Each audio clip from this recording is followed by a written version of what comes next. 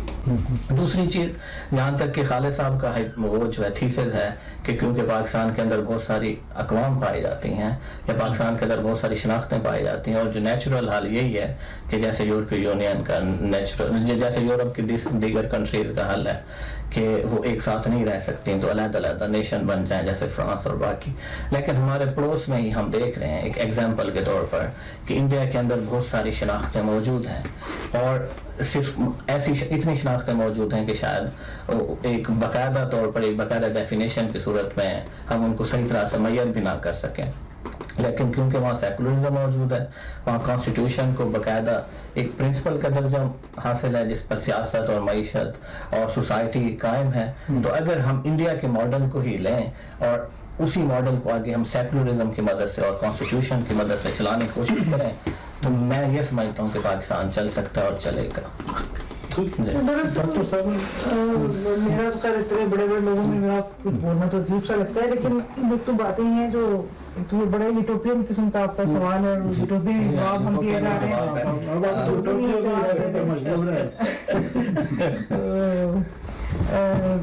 لیکن ذیشان ماشاء اللہ نوجوان ہیں، نوجوان ہمیشہ زیادہ پر امید بھی ہوتے ہیں اور زیادہ پرجوش بھی ہوتے ہیں، تو یہ اسی حساب سے 5-6 چیزیں جو 5-6 چیزیں نہیں ہیں وہ 500-600 چیزیں ہیں جو لائف ٹائم کی باتیں ہیں. لیکن ظاہر ہے کہ ہم سب سیکنڈ کریں گے ارشد محمود صاحب کی بات کو. آپ نے بات کا آغاز ہی وہاں سے کیا جو بالکل درست ہے، جہاں سے شروع کریں گے. لیکن ایک جو چیز ہم مس کر رہے ہیں یہاں پہ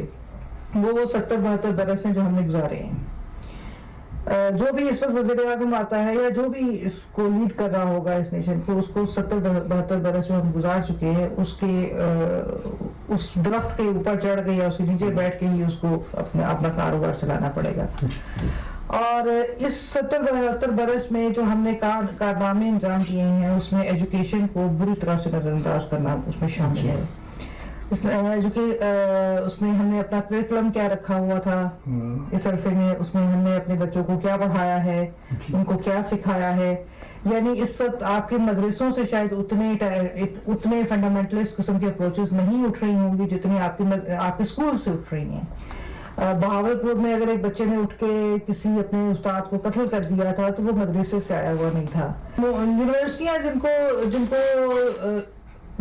علم تخلیق کرنے والی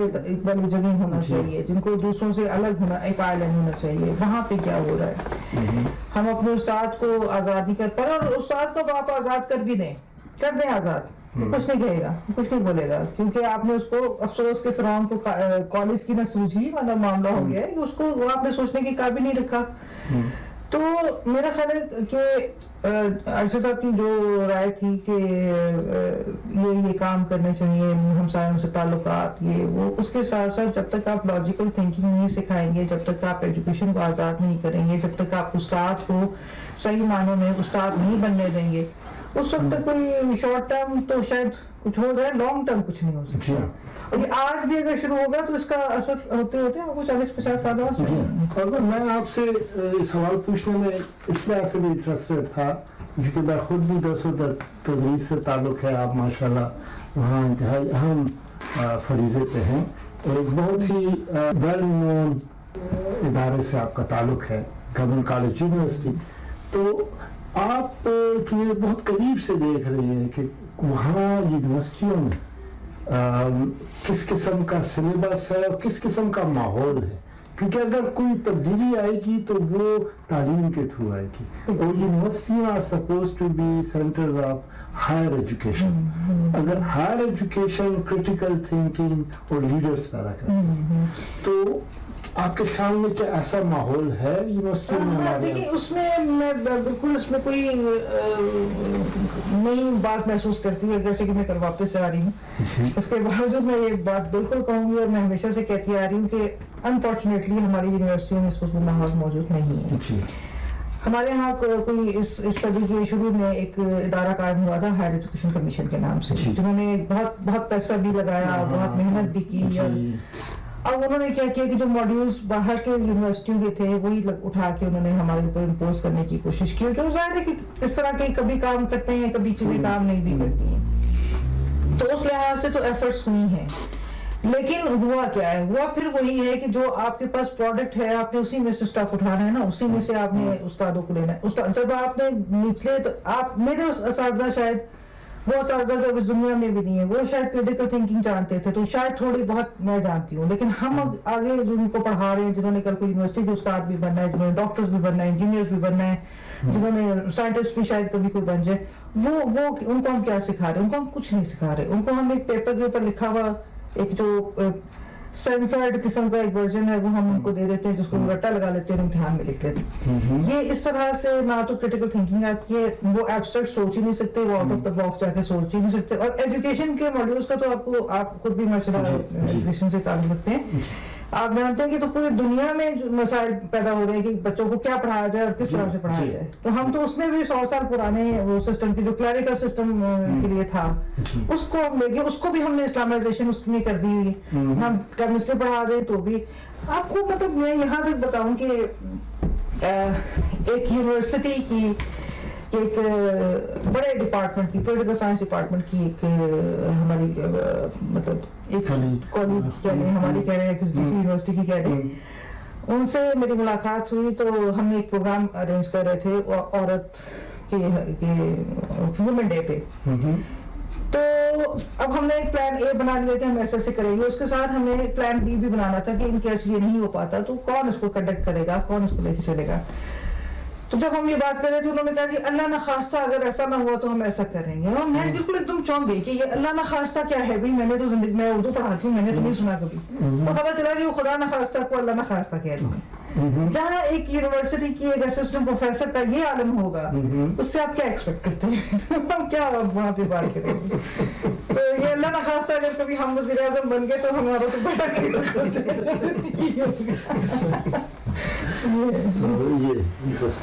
اس میں ایجوکیشن پہ نا اصل میں دوستوں نے دونوں نے ذیشان ہاشم نے بھی اور ڈاکٹر سائمہ صاحبہ نے بھی بات کی ہے.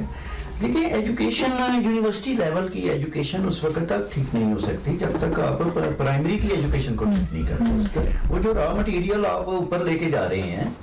دیکھیں میرے پہلے دنوں میں میری بیٹی نے مجھے بتایا، اس کا 8 سال کا بچہ ہے اور اسلام آباد میں روٹ اسکول میں اس کو انہوں نے ڈالا جو آج کل فیشن ہے میں جانا، لیٹسٹ قسم کا اسکول سسٹم یا ایجوکیشن سسٹم. تو میری بیٹی نے بتایا کہ میں اس قدر انائڈ ہو گئی تھی کہ جب وہ 8 سال کے بچے کو وہ روز آ جاتا تھا اس کی کاپی کتاب پہ کہ اس کو نفرت اور کفر کی باتیں باقاعدہ سکھائی جاتی ہیں، اس کے ٹیکسٹ میں شامل تھا. روٹ سسٹم آف اسکول میں 8 سال پاکستانی بچے کو، مسلم بچے کو یہ کافر ہے، فلاں کافر ہے اور فلاں قابل نفرت ہے. تو بات یہ ہے کہ جب آپ 8 سال کے بچے کو آپ کا لیٹسٹ سسٹم اور عام مڈیا کر گورنمنٹ والا سرکاری اسکول پرائمری اسکولوں میں آپ دیکھیں کس قدر گند ہے. میں ان دوستوں میں 2 چیزیں میں ایڈ کرنا چاہوں گا. دیکھیں پاکستان ایک راٹن سوسائٹی ہو چکی ہے.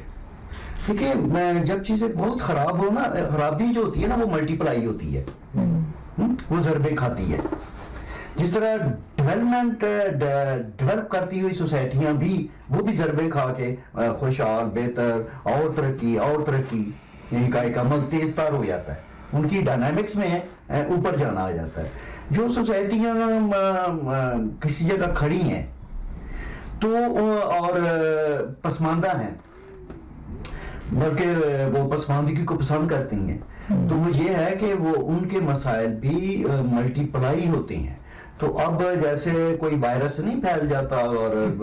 وائرس کسی پہلے ایک علاقے سے شروع ہوتا ہے، ایک جز سے شروع ہوتا ہے، وہ پھر پوری باڈی میں چلا جاتا ہے. تو پاکستان کی سچی بات ہے 1 2 3 کر کے تو پاکستان کے مسائل واقعی نہ ان کو کور کیا جا سکتا ہے، نہ ان پہ کوئی 1 2 3 کر کے ان کے کوئی سولوشن پیش کیے جا سکتے ہیں. تو وہ انتہائی گہرے ہو چکے ہوئے ہیں اور شاید پوائنٹ آف نو ریٹرن پہ جا چکے ہوئے ہیں.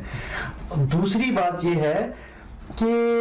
یہ سارا مسئلہ جو ہے وہ ہمارا وہ ٹاپ پہ اور مرکز سے شروع ہوتا ہے. جب تک جو کہتے ہیں نا جو کچھ کرنا ہے شیر نے کرنا ہے، تو جب تک شیر صاحب کچھ نہیں کریں گے، حقی شیر جو ہے، جو ظاہر ہے کہ اس ریاست کے سب سے بڑے سٹیک ہولڈرز ہیں، اور وہ کہتے بھی یہی ہیں کہ ہماری وجہ سے یہ ریاست قائم ہے اور ہماری وجہ سے یہ ریاست محفوظ ہے. سو کے فائن، ہمارے لیے ایز اے شہری کے طور پہ ہمارے لیے خوشی کی بات ہے. لیکن بات یہ ہے کہ انہی کی وجہ سے بھی یہ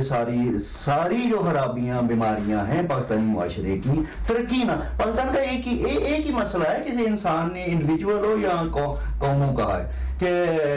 کسی کی ترقی رک جائے یا اس کی تنزلی شروع ہو جائے، تو یا ترقی کی طرف جانا شروع ہو جائے. تو یہی بنیادی چیز ہے، یہی پاکستان کی ہے. پاکستان ایک زوال پذیر سوسائٹی ہے، وہ اس کی بیماریاں اتنی گہری اور وسیع ہوتی چلی جا رہی ہیں. اور حیرت کی بات یہ ہے کہ جو سب سے بڑے سٹیک ہولڈرز ہیں ہماری ریاست کے، ان پہ جوں تک نہیں رینگ رہی، یعنی کہ اتنی ماس اسکیل پہ بے چینی ہے. ظاہر ہے ہمارے وہ جو سٹیک ہولڈرز ہیں وہ ماشاءاللہ بڑے پڑھے لکھے لوگ ہیں، ان کے بڑے اپنے تھنک ٹینکس ہوں گے. ایک پوری ریاست کو 22 کروڑ کے ایک بہت شاندار ملک کو وہ کنٹرول کر رہے ہیں، ان پہ وہ حکم جاری کرتے ہیں اور اس کی خاص چیزوں کو انہوں نے محفوظ کیا ہوا ہے. تو جب تک میرے خیال میں ان کو ریئلائزیشن نہیں ہوتی کہ چیزیں جو ہیں پاکستان کی بہت ہی خراب اور شاید ہاتھوں سے باہر نکلی چلی جا رہی ہیں، میرا خیال ہے انہیں احساس نہیں ہو رہا، جو شاید ہر سوچنے سمجھنے والے کے لیے بڑی تکلیف دہ بات ہے. پچھلے دنوں ایک ایسی بچوں کی فلم ہے جراسک پارک، سب نے دیکھی ہوئی ہے، تو وہ ایسی ٹی وی پہ چل رہی تھی. مجھے خیال یہ آ رہا تھا کہ جس طرح جراسک پارک میں سرافس اس لیے کریٹ ہوا کہ جو ڈائناسورس انہوں نے بڑے احتیاط سے اور پلانٹڈ طریقے سے پیدا کیے تھے، وہ خود بخود بچے دینا شروع ہو گئے اور ان کی گروتھ بڑھ گئی اور آؤٹ آف کنٹرول ہو گئی. مجھے کبھی کبھی لگتا ہے کہ پاکستان میں یہ ہوا ہے، کیا ہو رہا ہے کہ جو چیزیں ہم نے بڑے احتیاط سے پلان کی تھی کہ ہم اتنے لوگوں کو کافر رکھیں گے اور اتنے لوگوں کو ہم اینٹی اسلام رکھیں گے اور اتنے کو لبرل بنائیں گے اور اتنے کو، شاید وہ اب آؤٹ آف کنٹرول ہو گیا. وہ بنانے والوں کے ہاتھ سے بھی وہ تخلیق کر دی ہوئی ہے. تو اسی طرح کا ایک فرسٹ جو ہے وہ کریٹ ہوئے جا رہا ہے، وہ میس کریٹ ہوئے جا رہا ہے.